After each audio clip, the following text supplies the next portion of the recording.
Every year, when my sister and I were young, my dad would set up a tent in the backyard. I have fond memories of afternoons spent playing in our super-secret clubhouse. To enter, visitors have to either recite the password or pay a reasonable entrance fee. 1 cookie per club member.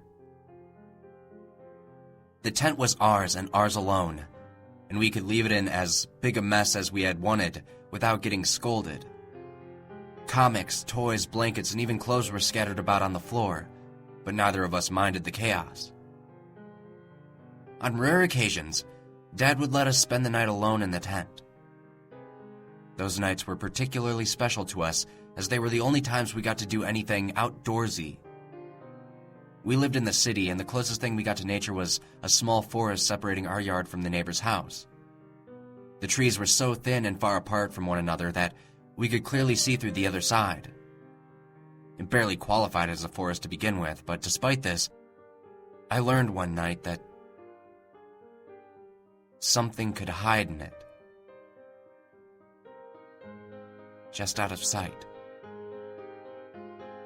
That night was the last night I ever spent in the tent.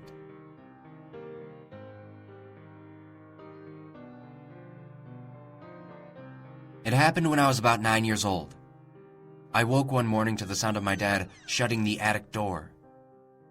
The noise could only mean one of two things. Either he was feeling nostalgic and wanted to look at our family albums, or it was the time for the tent to come up. I ran into the hall, only to see him hauling the lumpy bag that contained our childhood fort. My dad smiled as I squealed and bounced with excitement. While my sister and I ate breakfast, he slaved away in the backyard, pitching the old, patchy tent onto the freshly cut grass. From time to time, we'd hear him curse, but whenever we looked out the window, he would just smile and wave. He wanted to make us happy, so he hid his frustrations as best he could. In hindsight, he probably would have spared himself a lot of grief if he had taken the time to find the assembly instructions. But he always managed to figure it out on his own. Eventually. My sister and I both knew we were in for a special treat when my father momentarily disappeared into the garage, only to return with an extension cord and a small TV that used to belong on our kitchen counter. It had broken a few months back, but evidently Dad had found a way to repair it. He ran the extension cord from the socket near the sliding glass patio door, all the way to the tent, where he then plugged the TV in. Upon his return, he declared that my sister and I were going to have a special movie night, as a reward for our excellent report cards. Suffice it to say, we were elated. That night, Dad brought us popcorn, candy, and a thermos full of hot chocolate. He kissed us goodnight and left us to our marathon of Disney VHS tapes. We fell asleep to the sound of crickets chirping outside and anthropomorphic animals singing on screen. It must have been near midnight when I woke up, my bladder almost exploding from all the hot cocoa I had drank earlier. It was eerily quiet outside. If not for the sound of the static coming from the TV, I would have thought someone had swallowed up all the ambient noise. Just as I started to unzip my sleeping bag, the motion-censored porch light suddenly came to life, casting both bright rays and an odd shadow on the wall of the tent. "Dad?" I asked weakly, rubbing the sleep from my eyes. I heard an unnatural shriek in response, not unlike the call of an eagle, though the sound was lower and more drawn out. I examined the shadow. Its proportions were stretched and exaggerated, as though someone had made a semblance of a human out of pipe cleaners. As the distorted shape drew near, I fearfully reached a hand towards my sister, shaking her sleeping bag. She was tucked in all the way with only her dark matted hair sticking out from the top.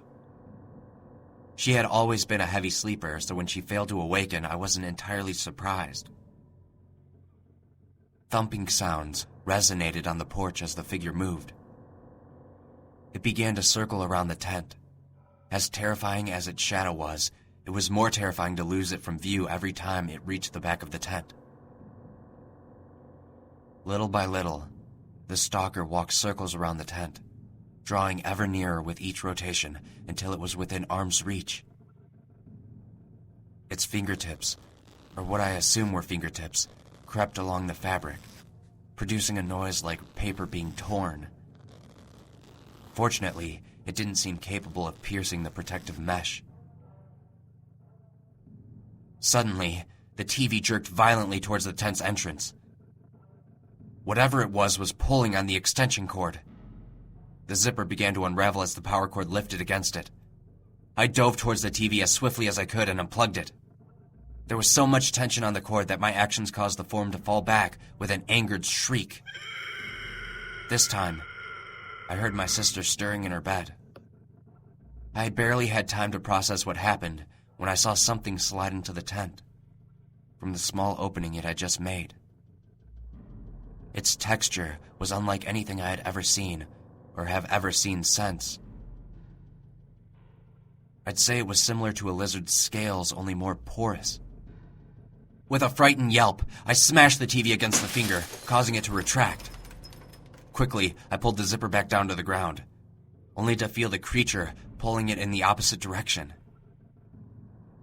Whatever it was, it wanted to get in, but I wasn't going to let it happen. I may have been just a child, but I was stronger than I looked. In the midst of a temper tantrum, my father had once locked me in my room.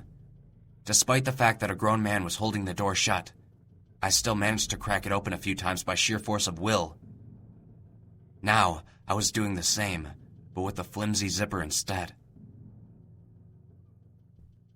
A snap resounded in the backyard, and once again, the creature fell and bellowed.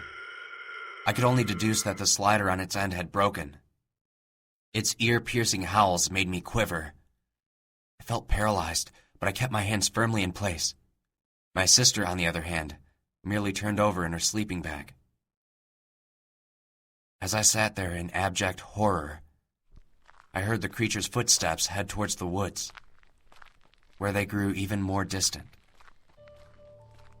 Even when the motion sensor lights finally turned off 10 minutes later, I remained vigilant, never letting go of the zipper inside the tent.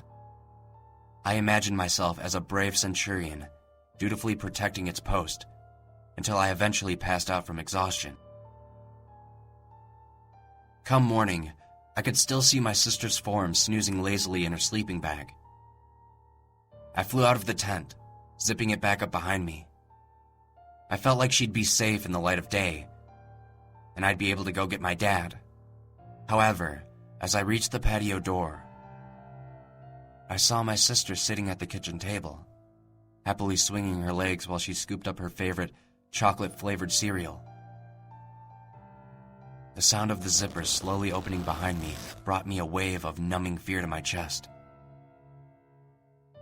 My head turned slowly towards the tent, just in time to catch a glimpse of something running into the woods away from my house.